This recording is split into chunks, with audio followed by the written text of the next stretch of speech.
Hello दोस्तों, स्वागत है आपका अपने YouTube channel target for all में। दोस्तों, आज हम आपके लिए लेके आए हैं 2018 में हुए ग्रुप डी के कुछ प्रश्न। चलिए करते हैं अपने वीडियो की शुरुआत, लेकिन आप उससे पहले हमारे चैनल को सब्सक्राइब कीजिए। वीडियो पसंद आए तो लाइक कीजिए। चलिए करते हैं अपने वीडियो की शुरुआत। क्वेश्चन नंबर 1, निम्नलिखित में से किसका ऊर्ध्वपातन किया जा सकता है? बताइए। Ammonium chlorate, ammonium phosphate, ammonium chloride, ammonium sulphate. बताइए। Ammonium chloride. अमोनियम क्लोराइड का ऊर्ध्वपातन किया जा सकता है। कपूर और नेफ्थलीन भी ऊर्ध्वपातज पदार्थ हैं। ऊर्ध्वपातन वे ठोस पदार्थ होते हैं जो गर्म करने पर बिना तरल पदार्थ में परिवर्तित हुए सीधे गैस में परिवर्तित हो जाते हैं। चलिए next.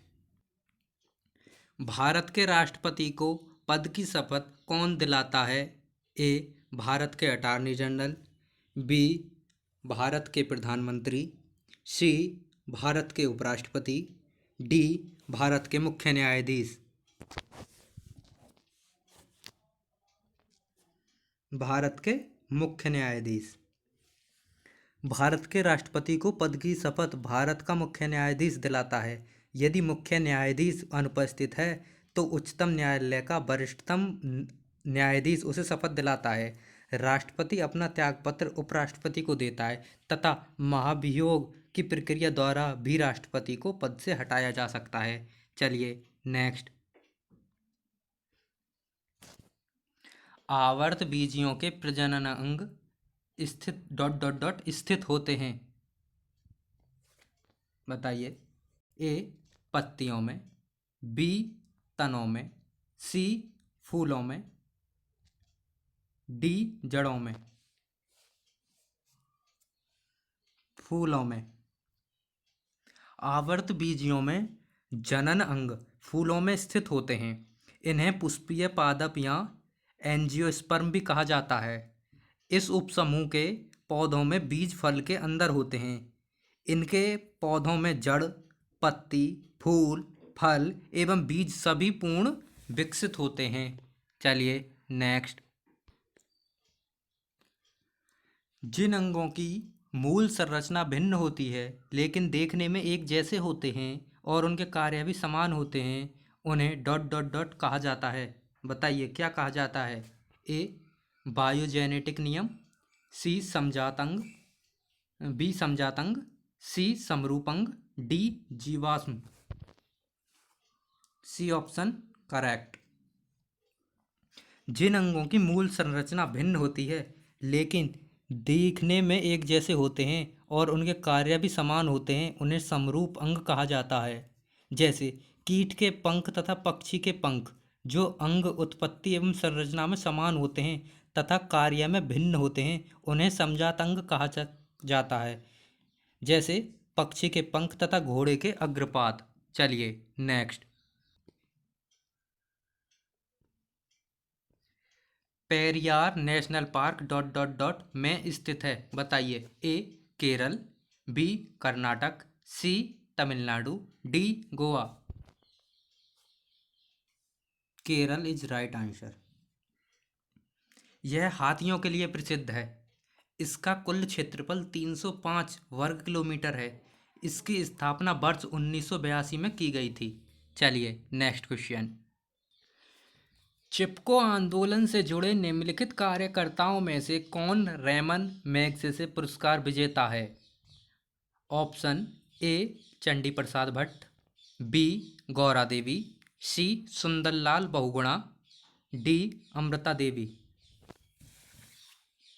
A option is right. Chipko आंदोलन से जुड़े कार्यकर्ता चंडी प्रसाद भट्ट को वर्ष 1982 में रैमन मैगसेसे पुरस्कार दिया गया था। उत्तराखंड के रहने वाले चंडी प्रसाद भट्ट भारत के गांधीवादी, पर्यावरणवादी और सामाजिक कार्यकर्ता हैं। इन्होंने वर्ष 1964 में गोपेश्वर में दसौली ग्राम स्वराज संघ की स्थापना की थी, जो आगे चलकर चिपको आंदोलन की मातृ संस्था बनी। चिपको आंदोलन वर्ष 1973 में उत्तराखंड के चमोली में हुआ था। यह वृक्षों को काटने से बचाने वाला आंदोलन था। चलिए नेक्स्ट। एक अल्ट्रासोनिक ध्वनि तरंग की आवृत्ति डॉट डॉट डॉट से अधिक होती है। बताइए। A 200 hertz, B 20,000 hertz, C 20 hertz, D 2000 hertz. B option right. 20,000 hertz. 20,000 hertz से ऊपर की आवृत्ति को मनुष्य के कान नहीं सुन सकते और 20 हर्टेज से नीचे की आवृत्ति या ध्वनि को भी मनुष्य के कान नहीं सुन सकते। चलिए नेक्स्ट। जल में अम्ल के मिश्रण को क्या कहा जाता है जिसके परिणाम स्वरूप प्रति इकाई आयतन में आयनों की सांद्रता में कमी हो जाती है। ए सांद्रता, बी उदासीकरण, सी तनुकरण, डी अम्लीकरण। सी ऑप्शन इज राइट, तनुकरण। जल में अम्ल के मिश्रण को तनुकरण कहा जाता है जिसके परिणाम स्वरूप प्रति इकाई आयतन में आयनों की सांद्रता में कमी हो जाती है। चलिए नेक्स्ट क्वेश्चन। निम्न में से कौन कोशिका विभाजन को प्रोत्साहित करता है? ए साइटोकाइनिन, सी ऑक्सिन अम्ल, डी जिबरेलिन। बताइए। ए ऑप्शन इज राइट, साइटोकाइनिन कोशिका विभाजन को प्रोत्साहित करते हैं। यह पौधे में पाए जाने वाला एक प्रकार का हार्मोन होता है। ये पादप के प्रवाह के निर्माण को प्रेरित करते हैं और उनके विकास को बढ़ावा देते हैं। यह मुख्य रूप से ऐसे स्थानों पर उपस्थित होते हैं जहां कोश का विभाजन होता है, जैसे जड़ एवं प्रवाह, शीर्ष, युक्तियां, अपरिपक्व बीज, अंकुरित बीज आदि में। चलिए next question. 10th question. Dot dot dot केवल समुद्र में पाई जाने वाली मछली।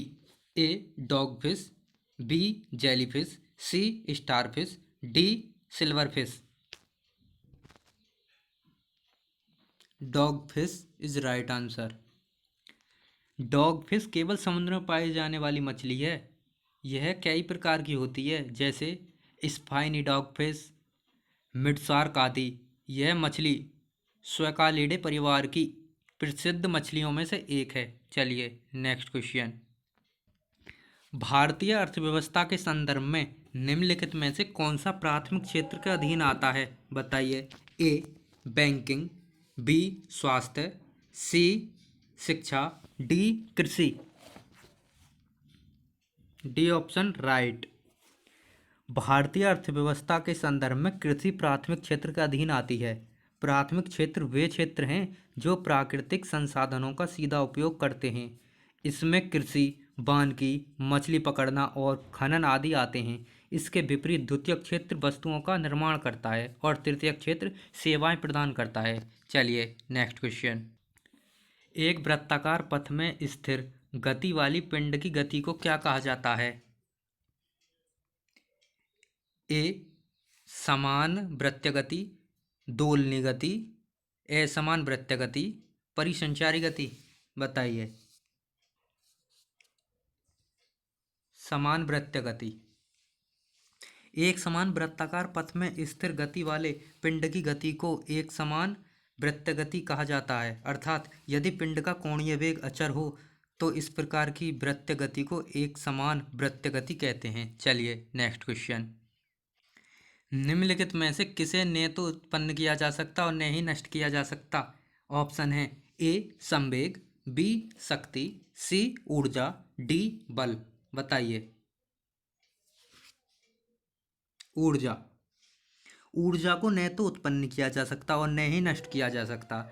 यह ऊर्जा का संरक्षण नियम कहलाता है। ऊर्जा वस्तुओं का वह गुण है जो अन्य वस्तुओं को स्थानांतरित किया जा सकता है या विभिन्न रूपों में रूपांतरित किया जा सकता है। किसी भी कार्यकर्ता के कार्य करने की क्षमता को ऊर्जा कहते हैं। चलिए नेक्स्ट।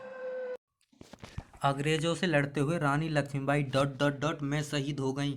बताइए। ऑप्शन है 1857, 1858, 1859, 1856। 1858 में अंग्रेजों से लड़ते हुए रानी लक्ष्मीबाई 1858 में शहीद हो गई थी। उन्होंने अंग्रेजों के खिलाफ 1857 के विद्रोह में भाग लिया था। उनके पति का नाम गंगाधर राव था। रानी लक्ष्मीबाई 18 जून 1858 को ग्वालियर में ह्यूरोज से लड़ते हुए शहीद हो गई थी। चलिए नेक्स्ट। निम्नलिखित में से कौन सा समूह में शामिल सर्वाधिक ऊष्मारोधी है? ए रबड़, कांच, प्लास्टिक, एवोनाइट, कपास, तांबा। बी चांदी, तांबा, सोना, लोहा। सी बेकेलाइट, शुष्क हवा, कागज, एवोनाइट, एल्युमिनियम। डी प्लास्टिक, एवोनाइट, कागज, कपास, बेकेलाइट, शुष्क हवा, रबड़। बताइए क्या चीज? D option is right. इसका डी आंसर सही है। प्लास्टिक, एवोनाइट, कागज, कपास, बेकेलाइट, शुष्क हवा, रबड़ आदि सर्वाधिक ऊष्मारोधी हैं। ये ऊष्मा का अवशोषण सबसे कम मात्रा में करते हैं। ये सभी निर्जीव वस्तुएं भी हैं। चलिए नेक्स्ट क्वेश्चन। एक जूल अपॉन सेकंड बराबर क्या होता है? एक एम्पियर, एक ओम, एक कूलाम, एक वाट। बताइए। एक वाट होता है 1 जूल/सेकंड बराबर, अर्थात 1 जूल प्रति सेकंड इस्तेमाल की गई कुल ऊर्जा को वाट कहते हैं। बिजली के उपयोग की दर वाट, किलोवाट आदि से नापी जाती है। चलिए नेक्स्ट क्वेश्चन। वर्ष 2017 में उत्तराखंड विधानसभा चुनाव में सबसे अधिक सीटें जीतने वाली राजनीतिक पार्टी है। बताइए। ए आरपीआई, बी बीजेपी, सी सपा, डी बसपा। बीजेपी। वर्ष 2017 में उत्तराखंड विधानसभा चुनावों में सबसे अधिक सीटें बीजेपी को मिली थीं। भाजपा ने उत्तराखंड की 70 सदस्यीय विधानसभा सीटों में से अकेले 57 सीटें जीती थीं। कांग्रेस को 11 तथा निर्दलीय को सिर्फ 2 सीटें मिली थीं। चलिए नेक्स्ट क्वेश्चन। निम्नलिखित में से कौन सा सत्य है? ए कार्बन डाइऑक्साइड फेफड़ों में से रक्त में प्रवाहित होती है और ऑक्सीजन रक्त से फेफड़ों में प्रवाहित होती है। बी ऑक्सीजन फेफड़ों में से रक्त में प्रवाहित होती है और कार्बन डाइऑक्साइड रक्त से फेफड़ों में प्रवाहित होती है। सी ऑक्सीजन फेफड़ों में से रक्त में प्रवाहित होती है और कार्बन मोनोऑक्साइड रक्त से फेफड़ों में प्रवाहित होती है। डी कार्बन मोनोऑक्साइड फेफड़ों में से रक्त में प्रवाहित होती है और ऑक्सीजन रक्त से फेफड़ों में प्रवाहित होती है। बताइए कौन सा इसका राइट आंसर है? B is right answer. क्योंकि ऑक्सीजन फेफड़ों में से रक्त में प्रवाहित होती है और कार्बन डाइऑक्साइड रक्त से फेफड़ों में प्रवाहित होती है। ऑक्सीजन युक्त रक्त को शुद्ध रक्त, जबकि CO2 से युक्त रक्त को अशुद्ध रक्त कहा जाता है। रक्त को शुद्ध करने का कार्य फेफड़े करते हैं। चलिए नेक्स्ट क्वेश्चन। 1781 ईस्वी में भारत के पहले गवर्नर जनरल वारेन हेस्टिंग ने मुस्लिम कानून के अध्ययन और शिक्षण के लिए ... में एक मदरसे की स्थापना की। बताइए। दिल्ली, बिहार, कोलकाता, बम्बई। कोलकाता में।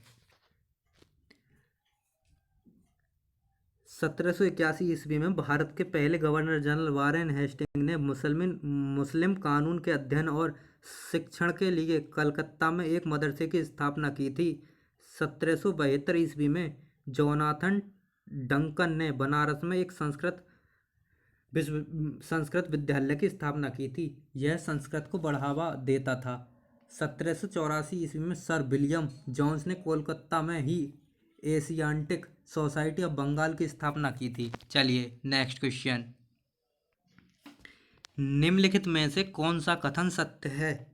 ए किसी वस्तु का द्रव्यमान समान रहता है जबकि स्थान के अनुसार भार बदलता है। बी स्थान के अनुसार किसी वस्तु का द्रव्यमान बदलता रहता है जबकि भार उतना ही रहता है। सी स्थान के अनुसार किसी वस्तु का द्रव्यमान और भार बदलता रहता है। डी विभिन्न स्थानों पर किसी वस्तु का द्रव्यमान और भार बदलता समान रहता है।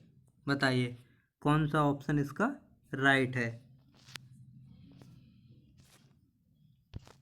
A option right. क्योंकि किसी वस्तु का द्रव्यमान समान रहता है जबकि स्थान के अनुसार भार बदलता रहता है। जैसे यदि किसी वस्तु का द्रव्यमान 2 किलोग्राम है और भार 6 किलोग्राम है तो उसे चंद्रमा पर ले जाने पर उसका द्रव्यमान 2 किलोग्राम परंतु भार 1 किलोग्राम हो जाएगा, क्योंकि चंद्रमा पर वस्तु का भार पृथ्वी पर भार के 1/6 होता है। चलिए नेक्स्ट, भारत सरकार की योजना सेतु भारतम का उद्देश्य क्या है? ए, माल के परिवहन के लिए नदियों और समुद्रों में पुलों का निर्माण कराना। बी, ग्रामीण क्षेत्रों में पुलों का निर्माण कराना। सी, राष्ट्रीय राजमार्गों पर पुलों का निर्माण करना। डी, तटीय क्षेत्रों को जोड़ने वाले पुलों का निर्माण करना। सी, राष्ट्रीय राजमार्गों पर पुलों का निर्माण करना। भारत सरकार की सेतु भारतम योजना का उद्देश्य राष्ट्रीय राजमार्गों पर पुलों का निर्माण कराना है।